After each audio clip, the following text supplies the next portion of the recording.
Hello and welcome to the 2021 Illinois State Historical Society Symposium. In our panel, the Chicago Monuments Project, Race and Radical Imagination, a conversation with William Estrada. I'm Jake Freefeld. I'm the research historian at the Abraham Lincoln Presidential Library, and we're going to begin now with a short message from the president of the Illinois State Historical Society Board, Dan Monroe.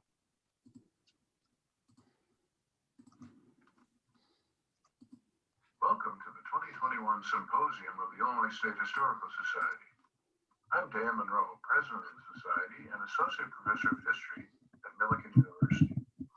Our symposium theme this year is Changing Historical Landscapes. Welcome to our presenters and our panelists. Thank you for your work, and thank you for joining us today. Please consider joining or donating to the Society. Your support helps bring you the content you are about to enjoy. Thank you.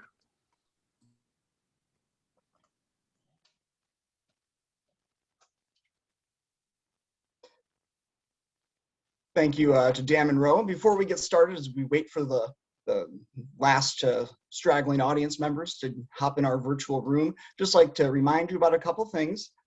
First, there were 3 pre-recorded sessions this symposium that you can find on the Illinois State Historical Society YouTube channel.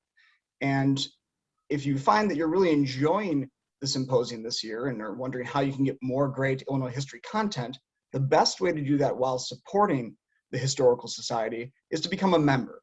And as a member, you're not only supporting the Society, you also get a subscription to the Journal of the Illinois State Historical Society. I've put both the link to the YouTube channel and the membership page in the chat. You'll see that at the bottom of your screen.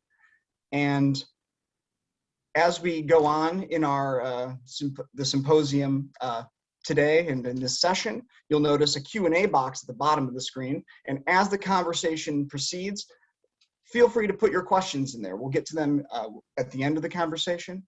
So don't feel like you have to wait till the end. Put the questions in there. You won't be disrupting anything. So we encourage ask many questions and be sure to check out the membership page and the YouTube channel. But you're not here to listen to me. We are here for a conversation with William Estrada.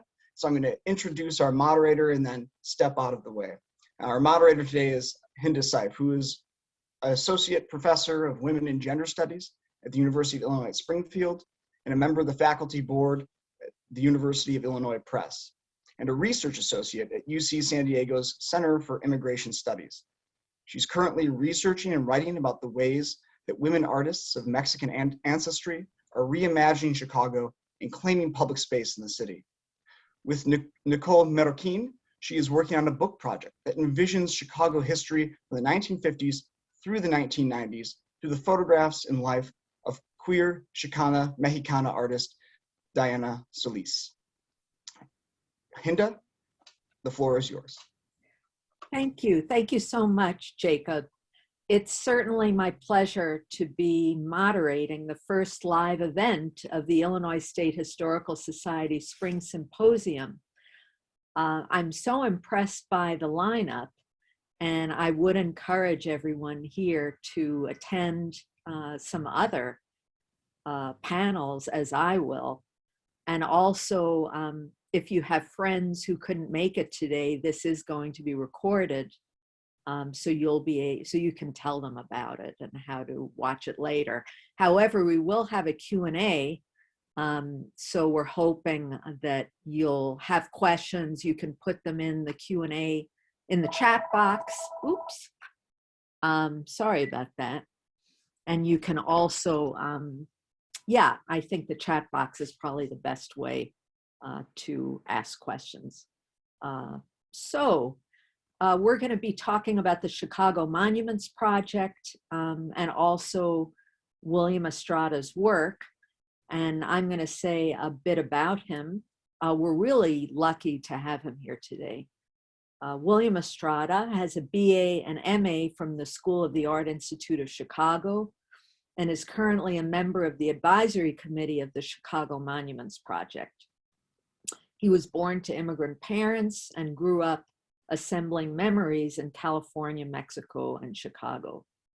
His teaching and art making practice focuses on exploring inequality, migration, historical passivity. William, something I would love you to talk about exactly what that means to you. Cultural recognition, self-preservation, and media representation in marginalized communities. He documents and engages experience in public spaces.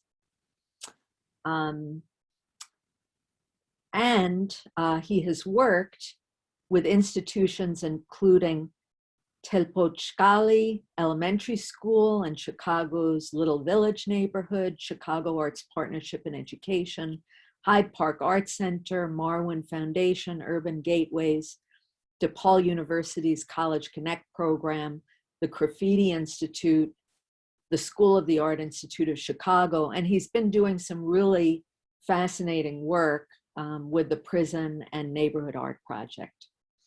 So without further ado, William Estrada. Thank you, Hinda. I appreciate it. And thank you so much to the Illinois State Historical Society for inviting me to engage in conversation with you all.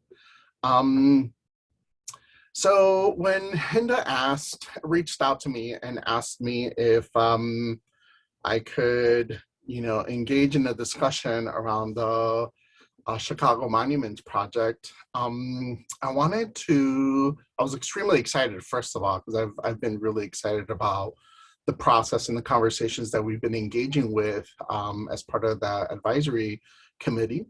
But to frame those conversations and the larger conversations that we've been having, and also of the reason of why I'm involved in those conversations and continue to do so, I wanted to talk to you about my work and kind of where my work is situated in these longstanding conversations. All right, so yes, my name is William Estrada. I was born in Escondido, California, to undocumented parents that worked in the avocado and orange fields. And we migrated between Southern California, Mexico, specifically the state of Jalisco, and Chicago. And we came to Chicago via the back of the yards and the meatpacking companies concentrated in back of the yard in Chicago. Now, growing up, having Spanish be my first language, we came into, both private and public schools to learn history. And I predominantly, oh, I may be sharing the wrong screen. Let's see. Let me make sure that I share my appropriate screen here. Is that the right one? Perfect. Thank you for catching that. I appreciate you for that. So yes, coming into public schools and my education experience, I grew up predominantly in Black communities. And, growing up within the public school system, I realized that a lot of the stories that I was learning, I was not necessarily being represented in them. But however, I did identify a lot of the civil rights, specifically the civil rights movement, to the stories that I saw my parents, my family members, the people in the neighborhood that I called my community. I saw those represented in those historical artifacts, right? In those historical books. But also, I didn't see that history represented across the school year, right? There were moments in time where that history was highlighted. And then afterwards, we didn't really hear about those complex stories and those layered stories. Now, what I learned was that, through those conversations, as I was graduating high school and decided to go into, become an artist and later an arts educator, I realized that teaching was really about reframing power structures, right? Like making those power structures invisible, critically analyzing them, and thinking about who was deciding what history is, who gets to call what story's history, right? And I felt that not only as an artist, but within the art education, within the art education field, that was the only real time that I was allowed, right, to question and to critically analyze the content that I was teaching or that I had been taught. And I was given also the language to amplify the multiple invisible stories that exist, right, within education. And working at the Pochcali Elementary, which I've been teaching there for the last 19 years or so. I've been working at the Pochcali Elementary, which is a public school in Little Village, a predominantly Mexican American neighborhood in Chicago's South Side. It's one of the largest concentration of Mexican Americans outside of LA in the US. One thing that I learned is, first, the Pochcali asked for me to teach in Spanish, which was a language that I had lost, right? In my attempt to assimilate into American culture, I had completely rejected my Mexican culture in order to become as Americanized as possible so I could be accepted.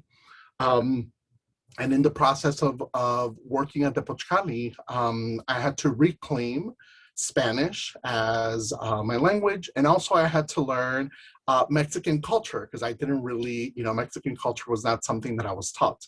So I had to relearn it because Mexican culture is part of one of the things that's integrated into all the subjects that we teach. And in thinking about that, I really started thinking about these power structures of, being a teacher, working within a community that is very similar to your own, but is not necessarily yours. And also in thinking about what content is being taught and how that knowledge that you are passing on to young learners, how that knowledge is transcribed and how that knowledge is actually passed on to them, right? And whether that knowledge is presented as absolute truths or mere one story out of a multitude of stories that are embedded within, what we call history, right? Another thing that I started realizing was that, in my attempt to heal some of the trauma that I had experienced as a student, I really started framing how I wanted to see art, right? And I wanted to see art not as a luxury that we consume passively by going into institutions, right? Sometimes those institutions were welcoming. Sometimes those institutions were foreign and felt very, alienating to be in them, right? And I wanted to really reframe art making as a tool, right? For us to mobilize, organize, and for us to critically analyze the stories and to see ourselves, right? The people making as primary sources in this longer academic field, right, of like historical making and historical discussions within academia, and also, through the lens of popular education, and also, as public intellectuals. And a lot of the questions were really about ownership, right? Like who gets to own culture? Who gets to be represented within culture? How does race play a part in that representation? How does ownership of culture, the commodification of culture, how do we engage in those discussions as teachers, as students, right? As a public within various neighborhoods, right? And how do we analyze our own privilege, right? Based on our gender, based on our race, based on our economic status, or, based on our citizen status, right? Like how do those particular pieces and different multiple identities affect the way that we see history and the way that stories are being told? And through that, I really started thinking at movements, right? Like in this case, we looked at the Arpillera, Movimiento de Arpilleristas from Chile, right? And the Pinochet, specifically in response to the Pinochet dictatorship, and how these women's circles were coming together not only to use art making and sewing as a way to heal, right? But they were also coming together to document the atrocities that they were witnessing from their family members, right? And how those historical pieces that we were not necessarily taught, right? Because we're constantly being told, right, that such political aspects of history shouldn't be taught in elementary or sometimes high school, right? Like how those potentially pieces could influence the way we see the relationship that we have with art and its power. In this particular case, I worked with a fifth grade teacher to think about mapping their own communities, right? And thinking about urban planning, who designed the neighborhood that we call home, right? What was the purpose of that design, right? Who was meant to live in this community? What resources were meant to exist, right? And how has that community changed over time? What resources are present and what resources are lacking within that particular neighborhood? And, asking fifth graders, right? Fourth and fifth graders, if you see a map of the neighborhood, what are some of the resources that you would see that you would want present in this community? We start thinking about invisible labor. Whose labor is nurtured, whose labor is seen and celebrated within the neighborhood, and what labor continues to go invisible. Thinking about monuments, right? Long before I was part of the monuments, Chicago Monuments project, we started thinking about projects and really thinking about who deserves monuments in the neighborhood, because their labor is celebrated, needs to be celebrated, because we need to have a discussion as to the people that bring other people together, right? And in this case, thinking about the tamaleras, right? And in Little Village. And also, like, who gets to own public space, right? As a public school, working within a public school, if we are the public, do we get to paint wherever we want then? Because as a public, we have ownership over their spaces, right? And how does us creating public art, how does that change our relationship to the public spaces that we engage with, specifically, through the lens of public schools, right? And this is the last one for this particular piece, where we really start thinking about gentrification, the displacement of people from neighborhoods, right? And in this case, we're thinking about redesigning homes that we live in to actually fill the needs of the families that live within that neighborhood. And this is actually like a traditional Chicago plot where students were I ended up collaborating with a science teacher to study solar and renewable energy, to really think about redesigning the homes that students lived in without necessarily changing or displacing them based on the homes that existed there. Now, because I was having these discussions with students, I realized that once I tried to have these conversations with adults out in public, it was much harder to engage with people in conversations, right? So the mobile street art cart was one way that I attempted to model ways of engaging in public discourse around what stories are being represented. How do we engage in the complexities of engaging in these discussions, even when we don't agree with each other? How do we start modeling these ways of engaging with each other in neighborhoods that we may not feel are our own, and with questions, right, that we might not necessarily have the answers with, but it's about inviting people to these conversations to understand, right, their stance or their opinion, right? And thinking about how do we make sure that the power structures that we are fighting against, we don't replicate if we get power, right? To make sure that we don't start replicating those power structures that create harm to other people, to other neighborhoods. And really thinking about how do we engage through these conversations through art making, right? Art making as a way to celebrate people's stories, art making as a way to practice joy and practice community building. And a lot of these, it's really thinking again, whose stories are we centering?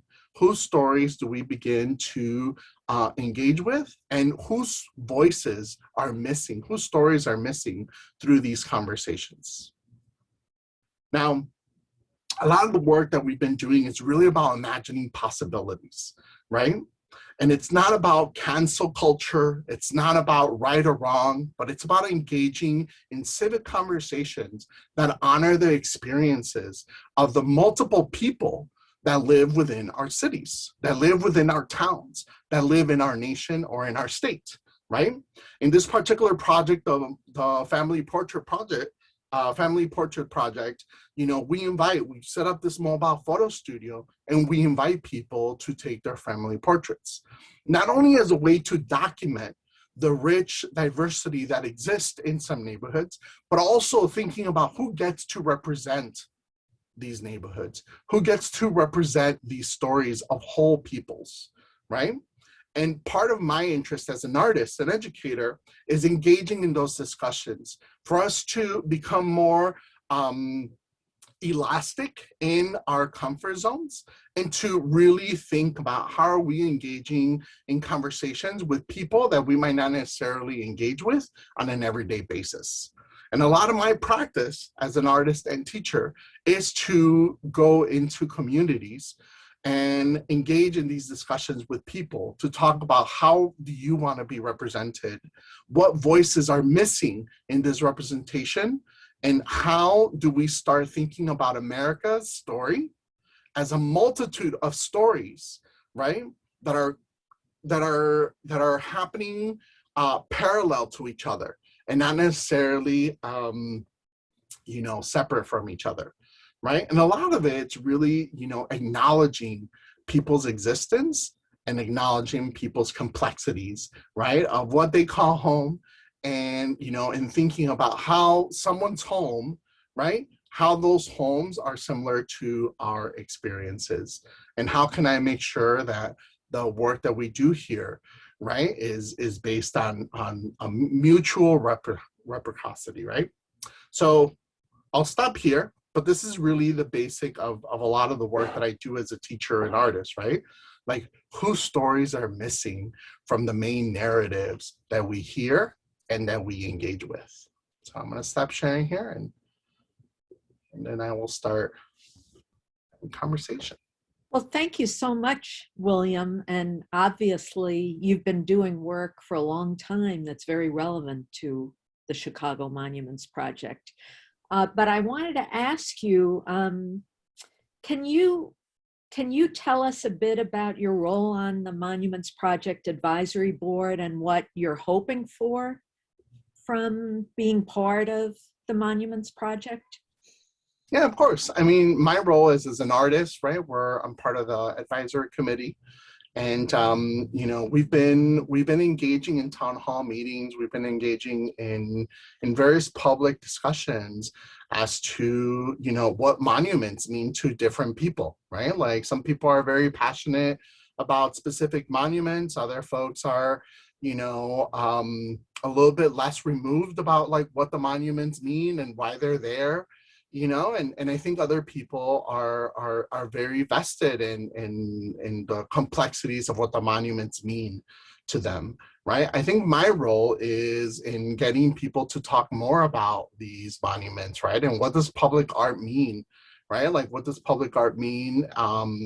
Where should it exist, right? Like, whose story should be told, and also the complexities, right? The complexities of these stories in relationship to, you know, the places that they're in, right? We've known long and hard that, you know, for generations, there has always been people that have fought, you know, for equity, right? We're not the first generation, and you know, hopefully, you know, we'll work towards being the last generation, right? Like of that have to fight for equity, right? But a lot of the discussion has really been about, you know, the complexities of the stories that some of the monuments, you know, represent.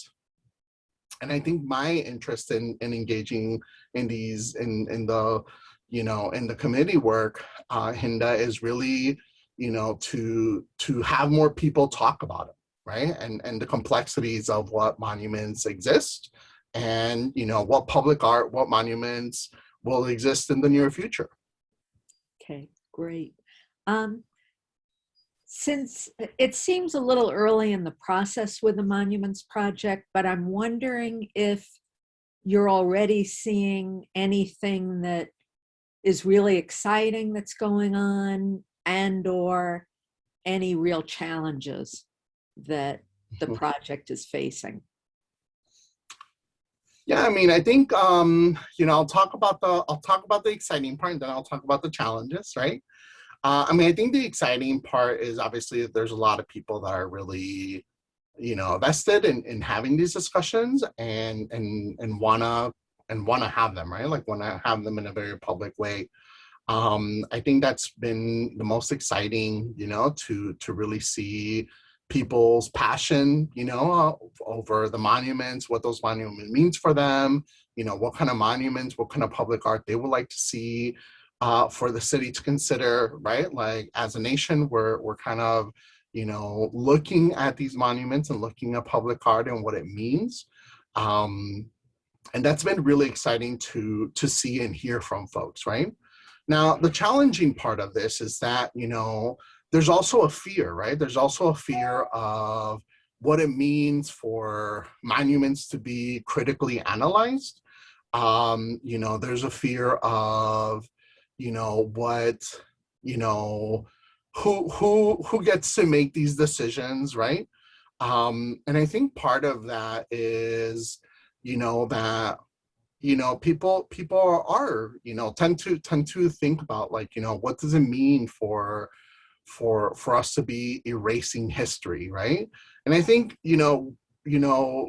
we as a people, right, have been erasing history for many generations, right? So I think the conversation that we're trying to have through this dialogue is, like what erasures have already happened, and how can, engaging in these discussions now, how can we begin to uplift some of those erasures and uncover the complexities of folks, whose monuments, are present in, across the nation and in the state, and then also, like whose stories are still missing, right? That have been part of that historical reckoning, right? Like that historical narrative, that went uncelebrated. Okay, thank you. I have so many more questions, but we're so pleased that so many people have shown up to the panel, and we're getting some questions from the audience. So Jacob, if you could open it up and read some of the questions that have been coming in, that would be great. Yeah, let's start with this one. Last fall, Springfield journalist and UIS alum Rachel Otwell asked a panel whether we might be in a post-monument moment of our urban history. What do you think about that? And what are other models of public art and ways to shape public spaces that might be more important today? That's a really interesting question, because I think, in the call for artists and communities to propose new monuments, right? Like there was a big discussion as to, like, well, what if we don't want monuments, right? Like, what if we want, benches? What if we want, buildings, right? Like, what would that mean, And I think, based on the multiple conversations that I've had, and I've been, that I've listened to people's, bring about what they imagine, monument or public art may exist in their particular community. I think that it really depends, right? Like some folks are going to be interested in monuments, some folks are going to be interested in more public art, some folks are going to be interested in green spaces and thinking about how do you bring people together, right? And I think, the particular thing about these conversations that I find interesting is that, just like everything, right? Like there isn't going to be one solution that's going to fit for everyone, right? Like I think those solutions and those discussions need to be vast, and they need to be, comprehensive of the multiple people that live and work in these spaces. Excellent, thank you. There are a few questions about particular monuments, so I'm going to broaden that a bit and ask, how do we deal with a monument or handle a monument about that maybe is made to a problematic figure that changed over time and evolved in their views over time? And actually, I would like William to address the Lincoln question, because I think, I don't know if you could read that now or read it later, but I'm sure there's a lot of people in Central Illinois who are interested in the fact that they're looking at 5 Lincoln statues in Chicago. There's a question. I did see the question about Grant, right? Like Abraham Lincoln. And I think one of the things, it's like, one of the things that we've talked about within the committee, is that, like, I mean, history is complex, right? And although, there's like complexity in history, I think part of it is like, we need to, we were talking about, like, how do we stop honoring like singular people, right? And really start looking at a people's, right? And thinking about the wishes and the dreams that we want our nation to represent, right? And I think, in thinking about Grant and thinking about Abraham Lincoln, like, yes, right? Like those are, specifically Lincoln, right? Like they are this icon for the emancipation, right? For the end of the Civil War, but they were also like not perfect beings, right? Like they were also, if we ask our indigenous brothers and sisters, in Illinois, right? Like there's a lot of people that, like, also have a lot of problems in the way that Abraham Lincoln, engaged in those discussions, right? And I think part of it is like, how do we, engage in more discussions about that, and not necessarily that those pieces need to be taken down, right? Because like we're not at that point to say, well, we're going to take down these monuments, right? But like, how do we start making, these complex stories be known, right? And do more like this historical reckoning, right, of the multiple truths that exist in honoring single people, right? Because there was, I know one of the arguments that we've heard a lot is on, we can't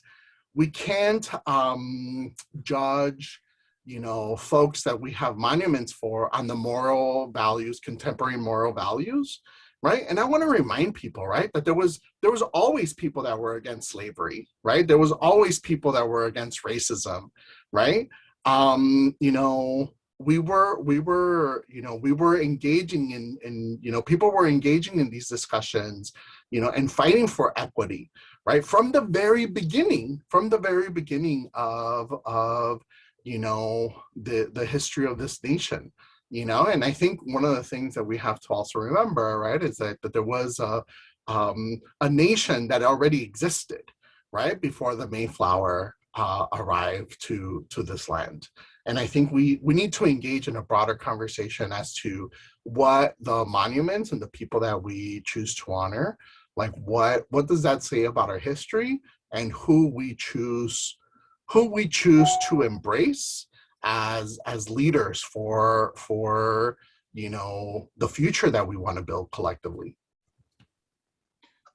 Thank you for that. And there's a question that just came in that's sort of more directed towards discussions around a particular monument, and that's what has been the reaction or discussion at this time regarding the Douglas Monument in Chicago. That's the Stephen Douglas Monument. Yeah, I'm not too sure. I haven't been privy to those discussions. I know, I just engaged in a discussion earlier this week in North Lawndale about the change of Stephen from the Douglas Park here in Chicago to Frederick Douglass, right? And engaging in those discussions, but I haven't really been privy to this discussions around Stephen Douglas, to be honest. So for me to be able to answer that question in a more appropriate way. All right, changing gears a little bit. One of our audience members is wondering what the difference between appropriation and honoring through imitation is. That's a complicated question, right? Because I think it all depends on who's doing the honoring and and why people are being honored, right? And thinking about appropriation and imitation. And I think one of the things that, I would say about that is that, if we're attempting to honor, right, the work and the culture of folks, right? Like we have to think about our own privilege and power in how we're honoring those cultures, right? And when we decide to honor them too, and I think part of that conversation is like, how do we make sure that the people within our circle, within our network, right, are engaged in the work that we're attempting to do, right? So we're not trying to pull relationships out of thin air, right? To feel that we're honoring groups. But I think, like we have to start somewhere, right? And I think, if you're starting from a blank canvas, right? Like you have to be prepared to fail and not get it right, and learn to apologize, right? And learn to engage in broader conversations, specifically when you may not be part of the community that you're attempting to represent or to honor, right? So I think it's like, how do we make sure that we are supporting the vast work that is happening out there already, and how do we make sure that that we're constantly engaging in those discussions, so we don't, so again, like the person said, like, so we're not appropriating someone's culture for our own benefit, and so we're honoring it as a way to show the students, the folks that we're attempting to work with, the importance of the multiple cultures that exist in our state. Jacob, I think I'd like to ask another question and steer us back a bit more again to Latinx history.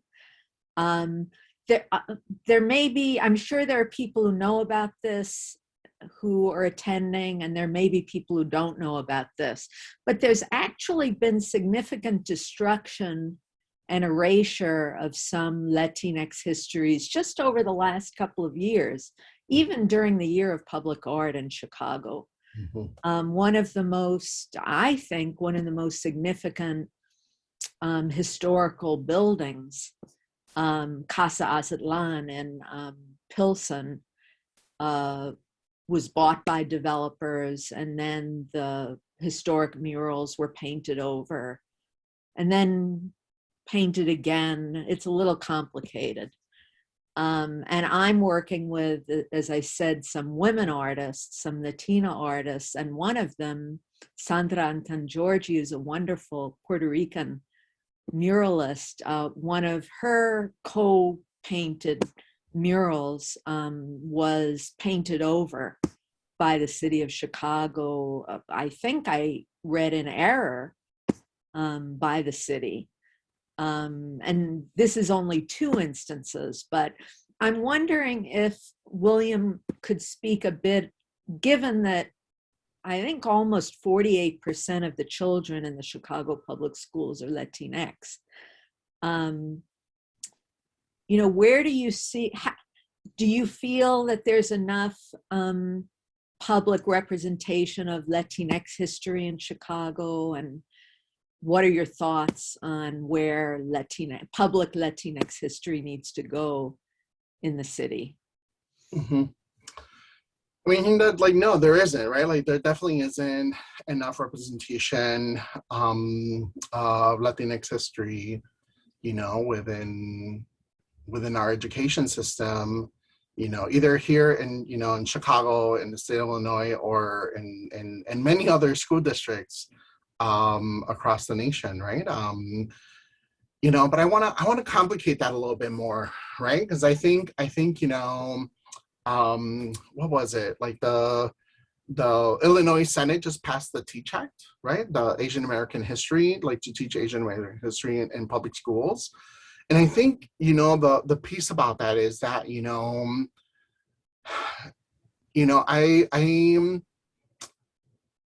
the reason why I'm having a hard time answering this is because it's not about like, how can we teach more Latinx history? How can we teach more Asian American history? But it's like, how can we embrace the multiple cultures that made this nation what it is and continue to make it what it is, right? Because I think when we say, well, how can we add more of this? Then we start othering other cultures, right? When there's a multitude of people that have contributed to the welfare of this nation, right? And I think it's the complexities of telling those multiple truths, right? Like those multiple, and how they're embedded, because they're not separate either, right? Like history is a complexity of layers of weaving of stories, right? And I think that's the piece that we need to embrace,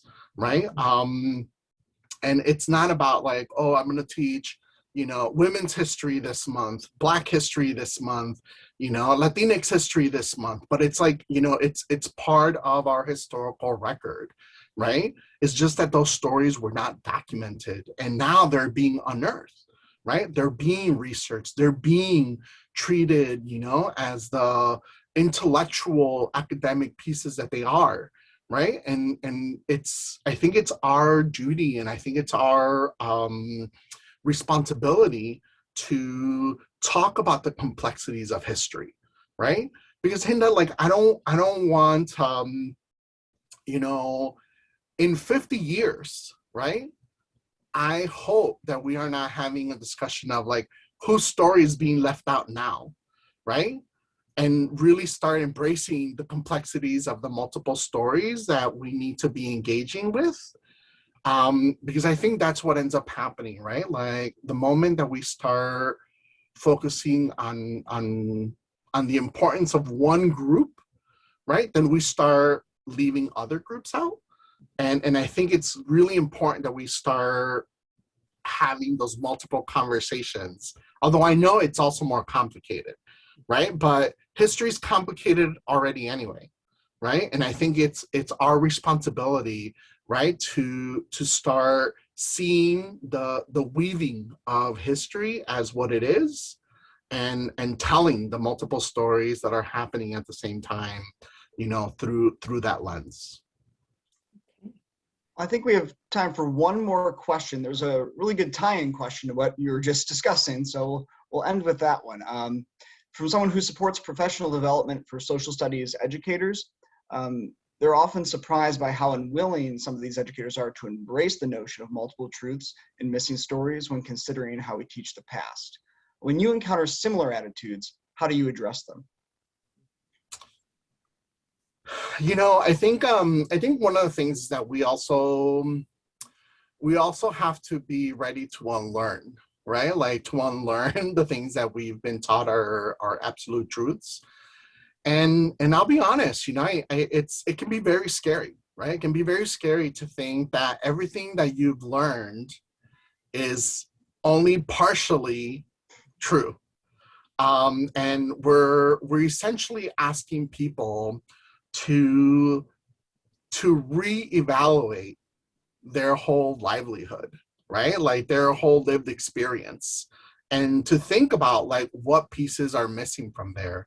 And I think, you know, if you've always been taught your history, right? Like I think that's really, really hard to, you know, open up about, right? But I think it's I think we need to, we cannot heal our wounds if we don't acknowledge them, right? And we have to fully embrace, right, what it means to completely erase people's history, people's existence, and our complacency when that's happening, and then also our responsibility, right, whether direct or indirect, right, when we choose to acknowledge people's stories or we choose to ignore them, and I think we have to make a decision, right? Like, we have to make a collective decision so we don't continue making the same mistakes that we have been making for the last 500 plus years. If this nation is to survive, we have to begin to address the mistakes and the complexities of what makes us a nation. Well, thank you for that. I wish this was going on till 6, because I'd love to sit here and talk and ask questions. A lot of questions still unanswered in the chat, but we've reached time. I just want to thank Hinda, Seif, and William Estrada for joining us today, and for everyone in the audience for joining us at the 2021 Illinois Historical Society Symposium. Enjoy the rest of the symposium.